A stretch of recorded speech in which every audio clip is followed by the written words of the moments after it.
Okay, so today we're going to talk a little bit more about the Luiton LT458 UHF transceiver, which is also known as the ARC Shell AR6, ARC Shell AR7.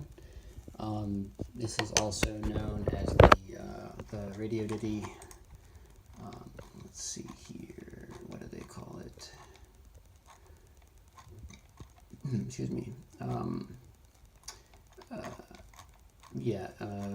It's this, or the GA2S, the Ceodon SED8, the Baofeng BF880S Plus, BF88A,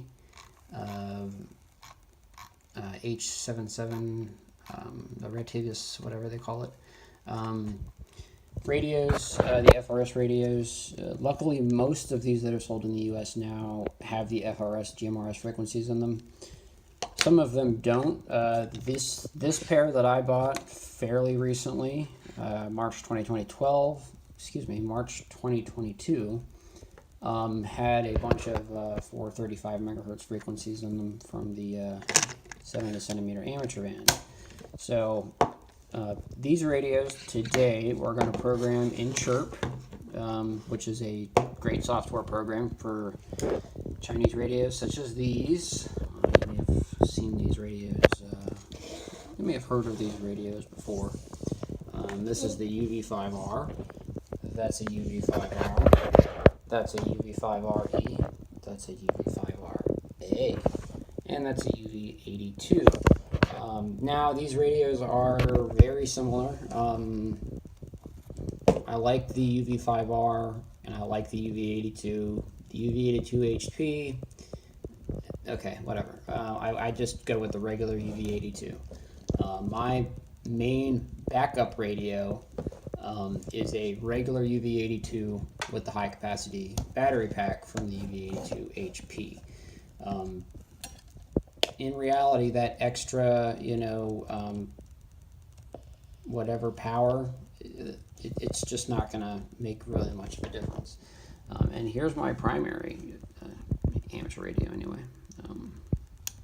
anyway. So we want to talk about these Luiton or ARC Shell, Baofeng, whatever they're sold under radios. They are similar to a lot of other radios that are on the market. If you'll notice, it's got the USB power charging connection here, which is kind of cool. It's got the standard Kenwood or K1 connection. So for that, we will be using that connection to program these radios with the FRS channels for legal operation. You do not want to use these out of the box if they're not programmed on the FRS or GMRS frequencies out of the box, which some of them are, but some of them are not. So just, buyer beware, caveat emptor, etc. So this is what Chirp looks like. This is the user interface for the Baofeng BF8888, which is what Chirp reads this radio as, which, I have a lot of experience with the BF888 series and the BF666S and the BHD B828, which is the radio that the BF888S is based upon. So yeah, there's a lot of different radios with different names that are in fact the same radio. So this is a cable you can get on Amazon for nothing. You plug it in, turn the radio on, and then you basically would go to radio. You would go to download from radio, and then this is going to pop up, and you would say Baofeng BF888. You could go to ARC Shell, and it'll let you pull AR5, AR6. I've tried all of these, and they all work. So I just leave it at Baofeng BF8888, and this is what your user interface looks like. You've got 16 channels. I'll kind of zoom in on here. And let's say that you want to make your radio be able to talk to another, like the RT24, for example. which is a 16-channel UHF radio with the FRS channels. So to do that, you need to find the RT24 default frequencies, which here we are. If you are not familiar with the HF Underground wiki, it has a list of a lot of the default factory out-of-the-box frequencies. It's especially important to pay attention to the use of inverted DPL. So, also going to talk about the different squelch tone modes here. For normal use, you want to use either tone squelch or TCS. For some specialized purposes, you leave it in tone or just turn it off. There's really no harm in leaving it in tone and just operating like that. You'll notice that if you were to just change modes here, it should, there it is, change it so it matches on the column there.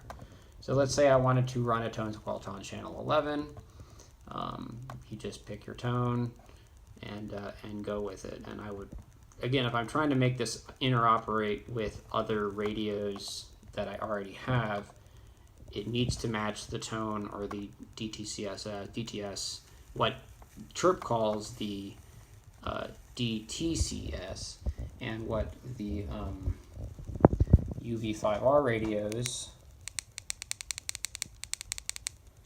call DCS, or in the case of CTCSS, CTCS. So let's say that we're using 67.0. If you want to do a full tone squelch, the T and the C and the R need to match, which you can do that in the programming software, but I just wanted to show you what it looks like on these particular radios. So if I go to here, I'll do that on another one.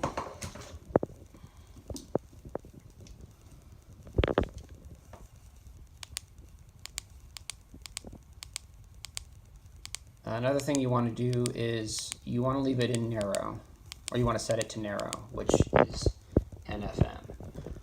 And we will get a little bit deeper into that in part 2. So I will see you all in a moment.